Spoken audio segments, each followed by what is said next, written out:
Admiral Vex'thara couldn't help but smirk as she watched the final human vessel explode in brilliant orange flames against the star-speckled void. Her 6 eyes gleamed with satisfaction while her scaled fingers drummed against the command console of her flagship, the Sovereign's Wrath. After 3 cycles of what these primitives called war, the hegemony had finally crushed Earth's pathetic resistance. Such a disappointing species, she mused aloud, her serpentine voice carrying across the bridge where her crew celebrated with low hisses and clicking mandibles. All that bluster about never surrendering and fighting to the last breath. Honestly, I expected more from the hairless apes who dared challenge our authority. Commander Zalkmore, her second-in-command, approached with his 4 arms spread wide in triumph. Admiral, our sensor sweeps confirm 0 remaining human military assets in this sector. Their so-called United Earth Defense Force has been completely eliminated. Shall we begin planetary bombardment protocols? Vex'thara waved a dismissive claw. Not yet, my eager friend. Let's savor this moment properly. After all, how often does one get to witness the extinction of an entire civilization? She activated the fleet-wide communication channel, her voice booming across 200 warships. Attention, warriors of the hegemony. Today marks the end of humanity's foolish rebellion against our rightful dominion. These creatures thought their crude technology and primitive tactics could match our superior intellect and firepower. How utterly quaint. Laughter rippled through the communication channels as thousands of alien voices joined in mockery. The Kethri with their crystallized exoskeletons, the Vorthak with their plasma-based biology, the silicon-based Nexari, all united in their amusement at humanity's downfall, but Vex'thara's celebration was interrupted by a nervous chirp from her sensor operator, a young Kethri named Plixandra. Admiral. I'm detecting some unusual readings on the long-range scanners. Unusual how? Vex'thara's voice carried a note of irritation. These younglings always jumped at shadows after their first major battle. Well. Plixandra's voice wavered slightly. There appear to be massive objects approaching from the outer system. Very massive. And very fast. Vex'thara's amusement faded. Define massive, sensor operator. Each contact appears to be approximately 15 kilometers in length, Admiral. And there are, oh by the ancient ones, there are 57 of them. The bridge fell silent except for the soft humming of life support systems. Vex'thara felt her blood vessels constrict, a biological response her species hadn't experienced in millennia of galactic dominance. That's impossible.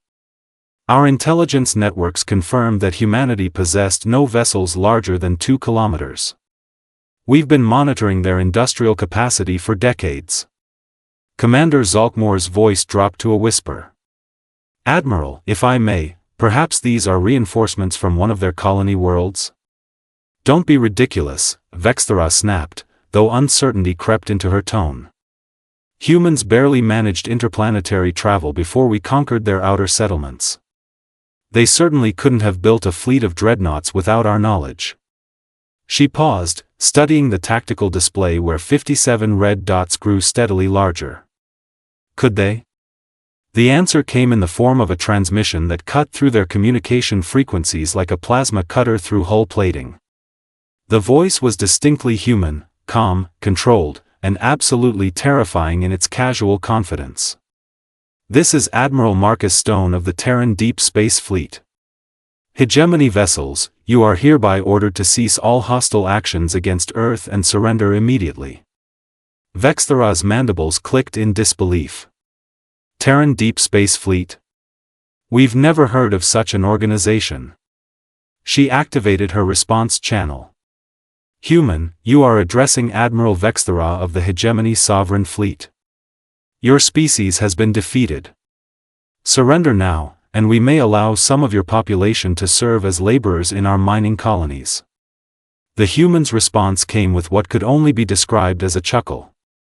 Admiral, I'm afraid you've made a common mistake. You assumed that what you could see was all we had. Classic error in military intelligence, really. Quite embarrassing for a supposedly advanced civilization. Impossible. Vex'thara snarled. We monitored your entire industrial base. Every shipyard, every manufacturing facility, every resource depot. Oh, you monitored Earth's industrial base, Stone replied, and Vex'thara could practically hear the grin in his voice. But tell me, Admiral, did you ever think to look beyond the asteroid belt? Did you ever wonder why we've been so interested in long-range exploration for the past century? Did you consider that maybe, just maybe, we've been building our real fleet somewhere you couldn't find it?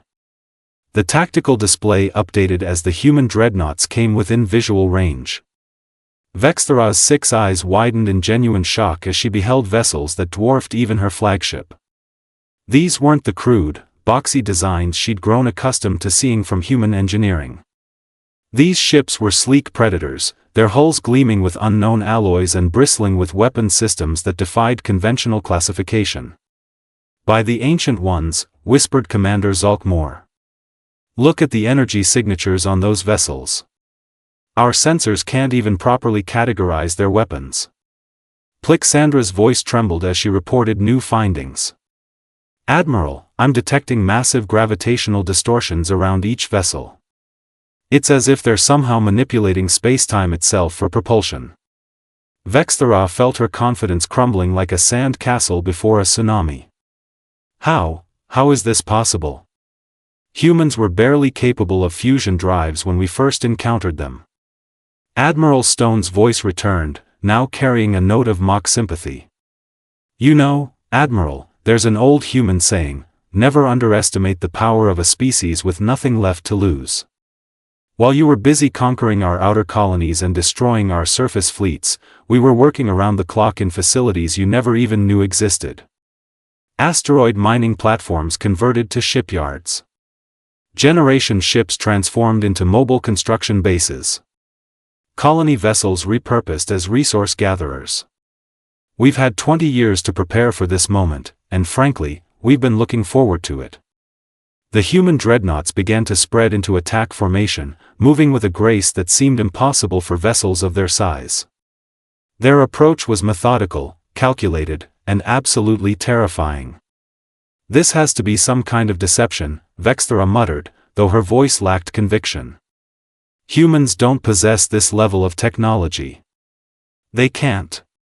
We've studied their capabilities extensively. Perhaps, suggested Commander Zalkmore hesitantly, we should consider the possibility that they've been studying us as well? As if summoned by his words, Admiral Stone's voice filled the bridge once more. Admiral Vex'thara, I should probably mention that we've been monitoring your communications for quite some time now. Your encryption protocols are surprisingly basic for such an advanced civilization. We know about your supply lines, your reinforcement schedules, your tactical doctrines, and most importantly, your weaknesses. Vex'thara's scales began to change color, a biological response to extreme stress that she hadn't experienced since her academy days. Weaknesses? The hegemony has dominated this galaxy for 3,000 years. We have no weaknesses. Oh, but you do, Stone replied, his voice taking on an almost educational tone. You see, success breeds complacency. Dominance creates blind spots. You've been so accustomed to overwhelming inferior civilizations that you've forgotten how to fight an actual war against an equal opponent. You've grown soft, Admiral. Bureaucratic. Predictable. The first of the human dreadnoughts opened fire, and Vex'thara's worldview shattered along with the shields of her escort vessels. The weapons weren't the crude kinetic projectiles or primitive energy beams she expected. Instead, streams of what appeared to be liquid starfire tore through hegemony vessels like tissue paper, leaving twisted metal and expanding clouds of superheated plasma in their wake. What in the name of the Ancient Ones are those weapons? Screamed her weapons officer.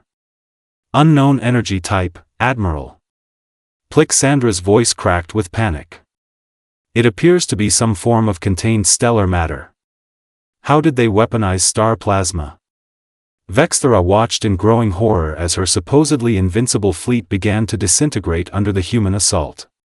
These weren't the desperate, last-ditch attacks of a dying species. This was a calculated military operation executed with precision that would have impressed her academy instructors. "All vessels, return fire," she commanded, but her voice carried a note of desperation that her crew had never heard before. "Focus all firepower on the lead dreadnought." The Hegemony fleet unleashed everything they had: plasma cannons, particle beams, quantum torpedoes, even experimental singularity weapons.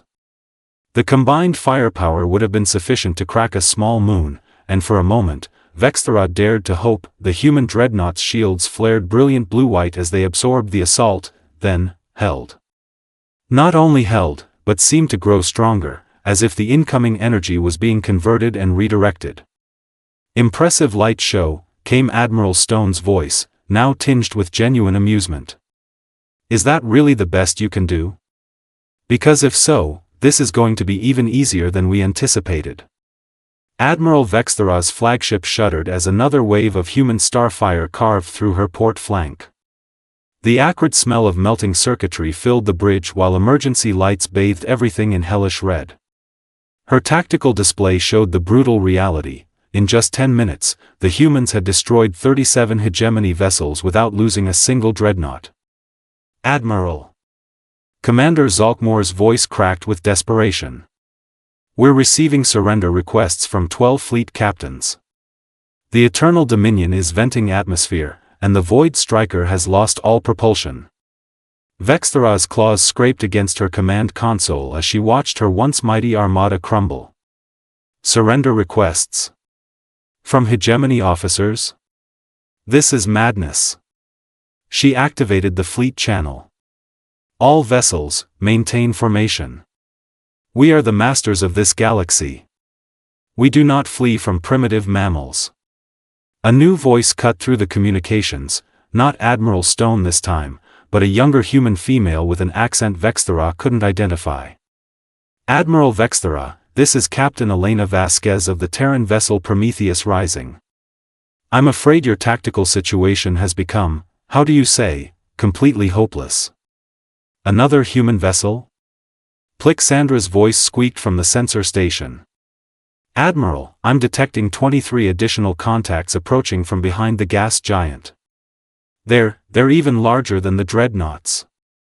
Vex'thara felt her respiratory system seize. "Larger? How much larger?" 30 kilometers, Admiral. Each one is 30 kilometers long." The bridge erupted in panicked chittering and clicking as the crew tried to process this information. Vex'thara stared at the tactical display where massive red contacts emerged from Jupiter's shadow like ancient gods of war. The sight was so overwhelming that her brain struggled to accept it as real. Captain Vasquez's voice returned, now carrying unmistakable amusement.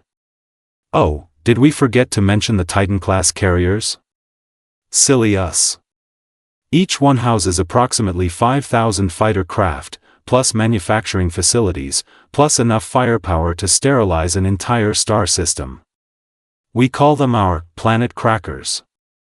"Planet crackers," Vex'thara repeated numbly. "You built planet crackers in secret. While we thought we were conquering you. Well, technically, you were conquering the version of us we wanted you to see," Admiral Stone interjected. "The real Earth Defense Force has been playing a very long game, Admiral. Every battle you won, every colony you captured, every victory you celebrated, all of it was designed to make you overconfident and careless." Commander Zalkmore's forearms trembled as he accessed the fleet database.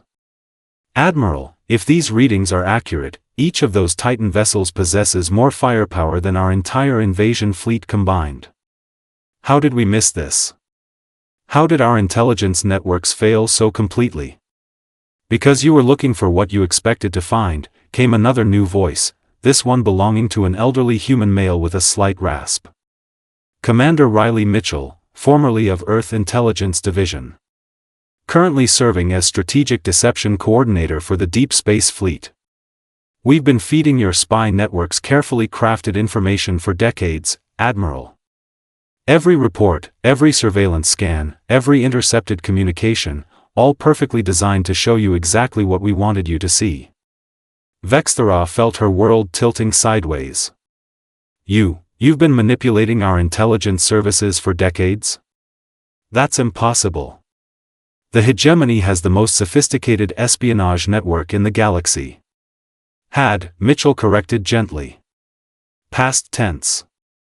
You see, Admiral, when you're fighting for your species' survival, you tend to get very creative very quickly. While your agents were busy congratulating themselves on their superior technology, we human spies were learning to think like you, act like you, and eventually, replace you entirely. The implications hit Vex'thara like a plasma torpedo to the brain. Replace. How many of our intelligence officers were actually human agents? Enough, Stone replied cryptically. But let's focus on your current situation, shall we?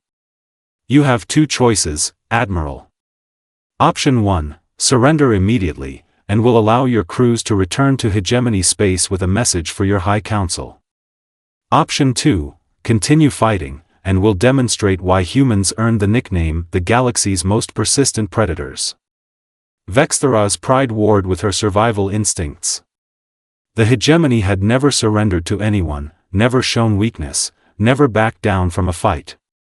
But as she watched another wave of human fighters pour from the Titan carriers like angry hornets, she began to understand that pride was a luxury she could no longer afford. You're bluffing, she said, though her voice lacked conviction. No species develops this level of technology in mere decades. It's scientifically impossible. Captain Vasquez laughed, a sound that somehow managed to be both melodious and terrifying. Admiral, you clearly haven't studied human history very carefully. We went from horse-drawn carriages to spaceflight in less than 70 years. From the first powered flight to landing on our moon in 66 years. From basic computers to artificial intelligence in 50 years. When we're motivated, we move fast. And you've been very motivating, Stone added dryly. Nothing quite inspires innovation like watching your homeworld burn. Sensor operator Plixandra's voice cut through the conversation like a knife. Admiral. Emergency alert. The Titan vessels are powering up their primary weapon systems. Energy readings are, by the Ancient Ones, they're off the scale. Vex'thara's tactical display lit up with targeting solutions as the human supercarriers prepared to fire. Each weapon system showed energy levels that exceeded her understanding of physics. These weren't just weapons, they were applications of science so advanced that her sensors couldn't properly categorize them. Those energy signatures, whispered her science officer, an elderly Nexari named Quelvex. They're manipulating fundamental forces. Gravity, strong nuclear force, electromagnetic fields, they're using the building blocks of reality as weapons. Impossible, Vex'thara breathed. That level of physics mastery would require thousands of years of development. Millions of years. Or, Commander Mitchell's voice suggested, 20 years of absolutely desperate research by a species that refuses to go quietly into extinction. You'd be amazed what humans can accomplish when properly motivated. Admiral Stone's voice returned, now carrying a note of finality. Admiral Vex'thara, you have 30 seconds to make your decision. Surrender, or experience firsthand why the rest of the galaxy learned to leave humanity alone. The rest of the galaxy? Vex'thara's voice cracked. What do you mean, the rest of the galaxy? Oh, did we forget to mention? Captain Vasquez sounded almost apologetic. The Hegemony wasn't the only civilization that tried to conquer Earth. The Corthan Empire attempted it 2 centuries ago. The Silicon Collective tried it 150 years ago. The Plasma Lords gave it a shot about 90 years ago. None of them are around anymore. The bridge fell silent except for the sound of Vex'thara's breathing apparatus working overtime. You destroyed entire civilizations? We defended ourselves, Stone corrected firmly. But yes, when pushed to the brink, humans tend to push back rather effectively. The galaxy has been watching your invasion with great interest, Admiral. Most of them were betting on how long it would take us to turn your own weapons against you. Vex'thara looked around her ruined bridge, at her terrified crew, at the tactical display showing her fleet's complete destruction. For the first time in her military career, she felt something she'd never experienced before, genuine fear of an enemy. She began, then stopped. The words felt foreign in her mouth. I surrender. The Hegemony Sovereign Fleet surrenders to the Terran Deep Space Fleet. Wise decision, Stone replied. All human vessels, cease fire. Repeat, cease fire. Begin recovery operations for Hegemony survivors. As rescue shuttles launched from the human carriers, Vex'thara slumped in her command chair. How? She asked quietly. How did we miss this? How did an entire species become so dangerous without our knowledge? Commander Mitchell's voice answered, gentler now. Because you made the same mistake every conqueror makes, Admiral. You assumed that what you could see was all there was. You forgot that the most dangerous human isn't the one pointing a gun at you, it's the one you can't see, working quietly in the background, planning your downfall. As human rescue teams boarded her flagship, Vex'thara realized that the Hegemony's 3,000-year reign of galactic dominance had just come to an abrupt and humiliating end. And somehow, she suspected, this was exactly what the humans had planned all along. The last thing she heard before the rescue teams reached her bridge was Admiral Stone's voice, calm and matter-of-fact, "Welcome to the new galaxy, Admiral. Try not to make the same mistake twice."